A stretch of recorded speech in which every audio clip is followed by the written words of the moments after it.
the latest news from the air sports and aviation world, plus our headline interviews, Hero of the Week and Hall of Fame. That's what's waiting for us today. I'm Regan Tetlow, this is Air Sports News, let's go. With the relaxation of COVID-19 restrictions, pilots in Poland are ready to compete. This week we have 2 air sports competitions ready to start within the next few days. The Polish Aero Club confirmed that the memorial of Wlachów Wajkowek, the precision flying national champion, will take place from the 13th to the 16th of June. The event is a warm-up for the Polish team for the Precision Flying World Championships, but it is open to pilots from other countries. Od czerwca w zasadzie możemy organizować zawody. Od chyba 6-7 czerwca dostaliśmy zgody na wydatkowanie środków publicznych z Ministerstwa Sportu. W związku z tym, zgodnie z kalendarzem, w czwartek zaczynamy zgrupowanie w Boże Ciało, a w sobotę rozpoczynamy zawody pierwszego Pucharu Polski, precyzyjne. Niestety, ale musimy się dostosować w zasadzie do okoliczności panujących na świecie i przesunęli Mistrzostwa Świata w Południowej Afryce na przyszły rok, 2021. No i Komisja Samolotowa Aeroklub Polski zadecydował, że rozegramy w tym sezonie tylko puchar precyzyjny, a kwalifikacje do Mistrzostw Świata, reprezentacja zostaje ta sama, która była wyłoniona w tym roku. Stęskniliśmy się za każdą formą latania i nawet do pracy chętnie byśmy zaczęli chodzić i na zawody. Też cieszymy się, że będziemy mogli w końcu do małych samolotów wsiąść. No bierzemy co dają. No. Już jesteśmy tak zdesperowani, że sami bierzemy samoloty i już nie nam płacą, tylko my płacimy za latanie, żeby tylko się wzbić w powietrze. This first precision flying event in Poland is opening a discussion about the injustice in air navigation and rally flying across the globe. Some pilots are now able to train and some cannot. I caught up with the great air navigation racer Jonty Esser from South Africa to talk about the current situation. Is it the same lockdown over the whole country? It is currently, yes. The whole of South Africa is under level 3. And what does that mean? You cannot fly, or any flying for you? Well, yeah, sadly, we haven't been able to fly any general aviation flights for the whole duration. We've got the Aero Club of South Africa, which is headed up by Rob Jonkers, and he is busy working with us at the committee to try and get general aviation going up and running again. I mean, we have some countries right now, general aviation is allowed, and so for the competition, for the rally racing, you've got the ability for some pilots to be practicing and getting current, and then people like yourselves who cannot. How is that going to affect the competition scene? Well, it's a big worry to me. I've launched a campaign where we've got all the sportsmen together and trying to push for the sports to at least be approved so that we can stay at least competitive. In South Africa, in the world standards, we're sort of average, and this is not going to help that cause. It'll go below average now. Well, I was selected as the South African coach for the South African team to represent South Africa in Stellenbosch this year, 2020 World Championships. Sadly, that all came to a screeching halt with the COVID-19. So if we weren't in lockdown, we would be flying and practicing and getting our team ready, making sure that we've got a good skill set of the area, and enhancing our skill set for the flying memory, mental part, all of that. But so far, like I say, there's nothing going on. It's sad, but that's the facts. Another event that will take place in Poland this week is the Hike and Fly paragliding event in the Beskidi Mountains. We asked Michael Gerlich for details. Najtrudniejsze przed nami to jest podjęcie decyzji, kiedy dokładnie się rozpoczną te zawody, ale prognozy się poprawiają, więc jestem dobrej myśli. Wygląda na to, że rywalizacja rozpocznie się w sobotę rano, czyli już za 2 dni. Spotykamy się w Kasinie Wielkiej i zaczynamy bieganie i latanie. Góry zupełnie inne, troszeczkę mniejsze, to prawda.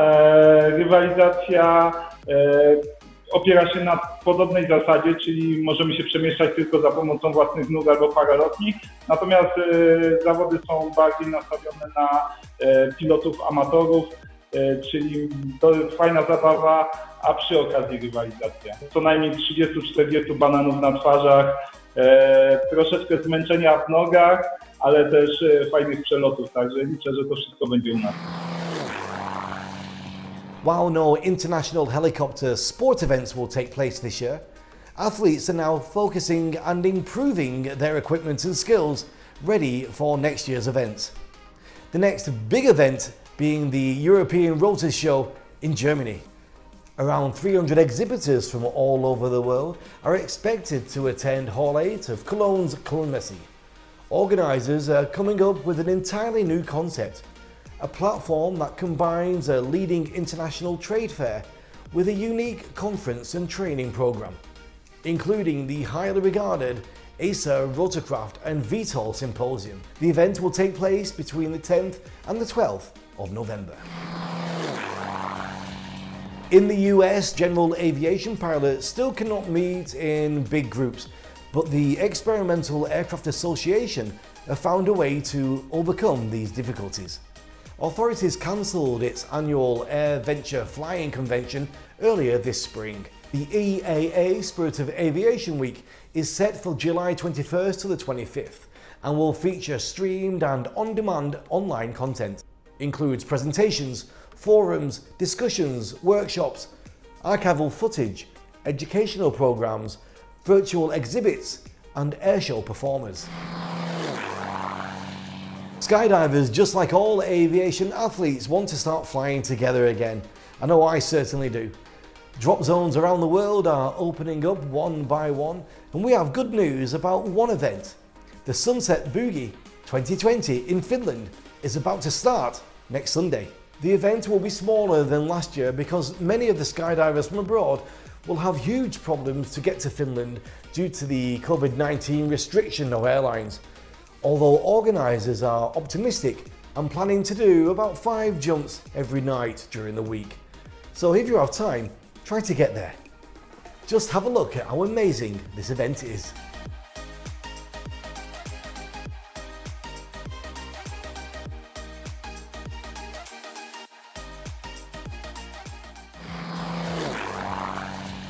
So let's stay in the skydiving world as we catch up with one of the most famous US skydivers right now. I had an opportunity to ask a few questions to Luke Akings, the guy that made a jump without a parachute. Well, listen, let's talk a little bit about this jump. That's what a lot of people want to know about air sports news. People from lots of different air sports are tuning in. I'll be honest with you, it gives me a sensation and a rush and a palm sweat more than any skydive I've done in 30 years. Your jump peaks me out more than any jump I've done. Yeah, it's interesting you say that because I've heard that from many people. Like I travel around and I do talks, big presentations from lawyer groups to dentists, you know, all that stuff. And whether it's risk management or team building, you know, that kind of stuff I talk about. But when I talk to skydivers about it, they know what it's like, right? People in aviation understand that when I stepped out, there was no harness, there was no parachute. I mean, Rook tells a funny story to me that he was sitting on his couch, Rook Nelson, when we exited. He was sitting on his couch. About halfway down, he's standing up. Right before I go, he's pacing back and forth in his living room, you know, because it was so real. And I'm so stoked that it was accepted so well by my peers, you know. I don't, not that I don't care about the rest of the world, but to me, it's really important that this wasn't just this crazy gag, flip of a coin type of stunt. This was a true flight test program that I was able to take all the stuff and all the people that I know and was able to mitigate the risk down to what I felt was acceptable.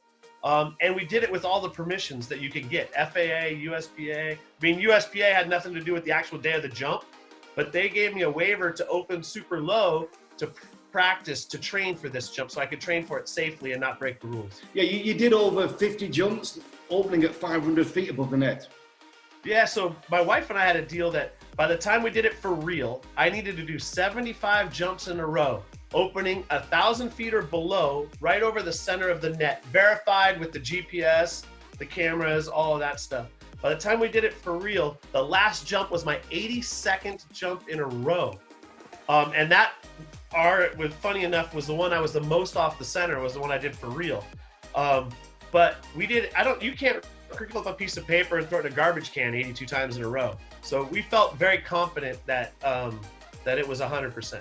And talking about events and the pandemic, COVID-19, I mean, it's been a big impact for your Red Bull Air Force with your whole program for this year. Tell us what's been happening. All of that stuff just stopped.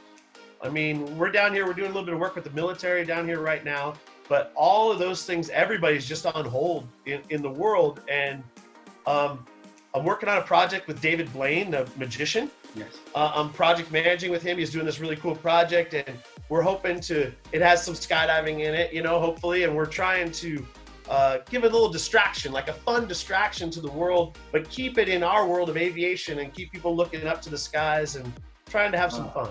You want to see more? You can find the full-length interview with Luke on our YouTube channel. California-based electric company Kitty Hawk announced last week that it is retiring its Flyer ultralight electric vertical takeoff and landing vehicle. A total of 111 Flyers were built and more than 25,000 Flyer flights were conducted. The company says it plans to focus its attention on its larger Heaviside eVTOL, which has a range of 100 miles and is capable of speeds of up to 180 miles per hour.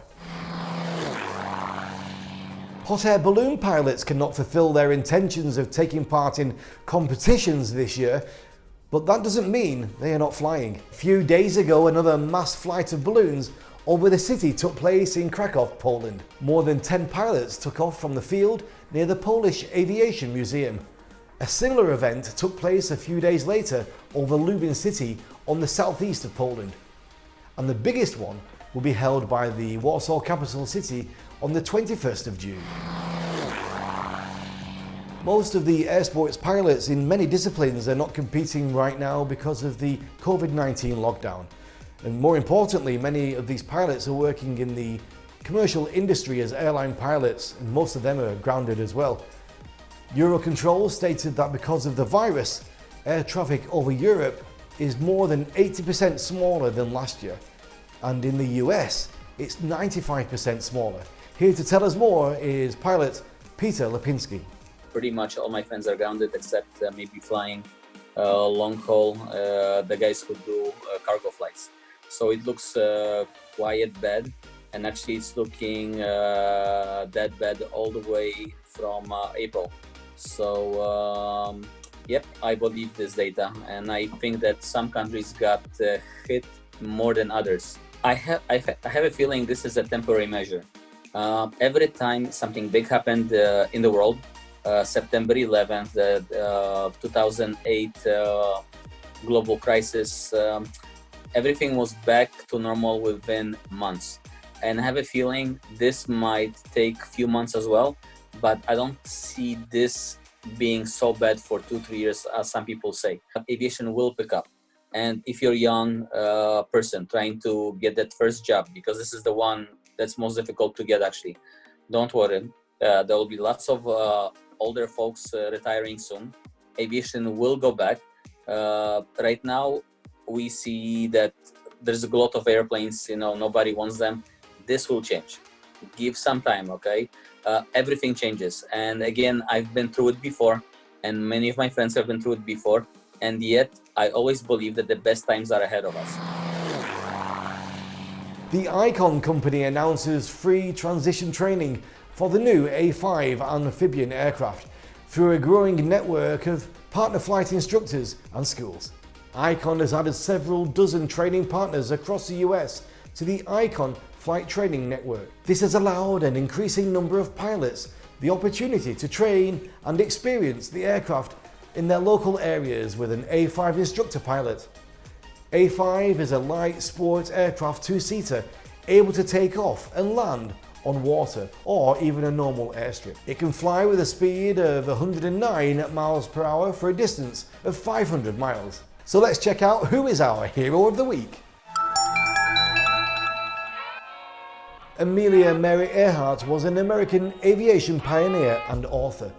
She was the first female aviator to fly solo across the Atlantic Ocean and set many other records. On the 7th of July, America will celebrate the 83rd anniversary of her first South Atlantic crossing flight, which took place in 1937. She crossed the North Atlantic 9 years earlier, on the 17th of June, 1928. Unfortunately, during an attempt to make a flight around the globe in 1937 in a Lockheed Electra aircraft, Earhart and navigator Fred Noonan disappeared over the central Pacific Ocean near Howland Island. Some have suggested that Earhart and Noonan survived and landed elsewhere, but were either neither found or killed. Her shy, charismatic appeal, independence, persistence, coolness under pressure, and goal-orientated career, along with the circumstances of her disappearance at a comparatively early age, have driven her lasting fame in popular culture. Earhart is generally regarded as a feminist icon. On the 10th of June 1929, James Alton McDivitt was born. He was an astronaut in 2 US space missions. He became the first American to make what was to become known as a spacewalk. Happy birthday to Peter Bezenyai, the famous Hungarian aerobatic pilot born on the 8th of July 1956. His speciality is freestyle aerobatics. He invented a number of original snap rolls and in 1984, the knife edge spin. He was also the Red Bull Air Race champion. In the same day, but in 1983, air race pilot Luke Chapia was born. He is the only Polish pilot involved in the Red Bull Air Races, and he became even more popular after his first landing on the pier in Sopot, Poland. Gossamer Albatross is the first aircraft powered by human muscles that safely crossed the La Manche Channel on the 12th of June 1979. It was piloted by the cyclist Brian Allen. Equipped with a 2-blade propeller, it travelled 36 kilometres in 2 hours and 49 minutes. On the 13th of June 1889, Adolf Piggold was born. He was a fighter ace from the First World War and also an aerobatic and parachutist pioneer. He was the second pilot on the planet who performed the loop manoeuvre. That's all for today, guys. Please use our email news@airsportspromotion.com to stay in touch or directly with me on Twitter. I'll see you next week. I'm Regan Tetlow. Stay safe and as always, keep your eyes on the skies.